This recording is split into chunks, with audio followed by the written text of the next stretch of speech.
Sir जो आज का बजट आया है वो इसका इंडस्ट्रीज को क्या फ़ायदा रहेगा सर? देखिए, ये बजट जो है उद्योगों को गति और शक्ति दोनों देगा।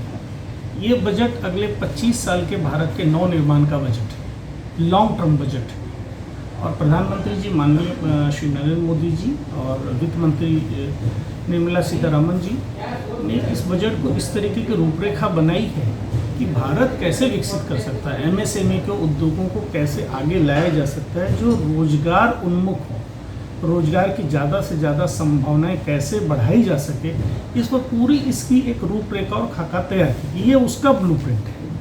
और जिस तरीके से बजट में बहुत सारी चीज़ों को, जैसे कि कैपिटल इन्वेस्टमेंट और बाहर से जो आयात होने वाली मशीनों को छूट दी गई है, तो लोग एमएसएमई सेक्टर में, उद्योगों में अपने नई नई मशीनें ईजाद करेंगे और यहाँ लगाएंगे, जिससे कि रोजगार ज़्यादा पैदा होंगे और उद्योगों को बढ़ावा मिलेगा।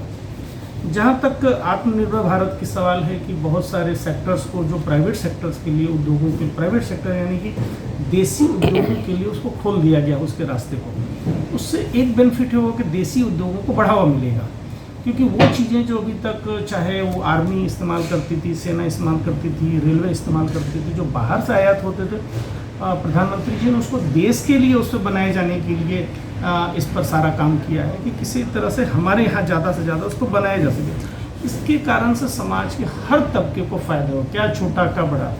कई चीज़ों को हमें प्रत्यक्ष नहीं दिखाई देता, लेकिन अप्रत्यक्ष रूप से हमें सारी चीज़ें उसको मिलेंगी और उद्योगों को इससे बहुत बड़ा प्रोत्साहन मिलेगा। दूसरी बात यह है कि जो दमन की जहाँ बात करें कि दमन ईज ऑफ डूइंग बिजनेस में एक बड़ी रैंकिंग में ऊपर आया है। इससे यहाँ पर ज़्यादा से ज़्यादा इन्वेस्टमेंट आएंगे।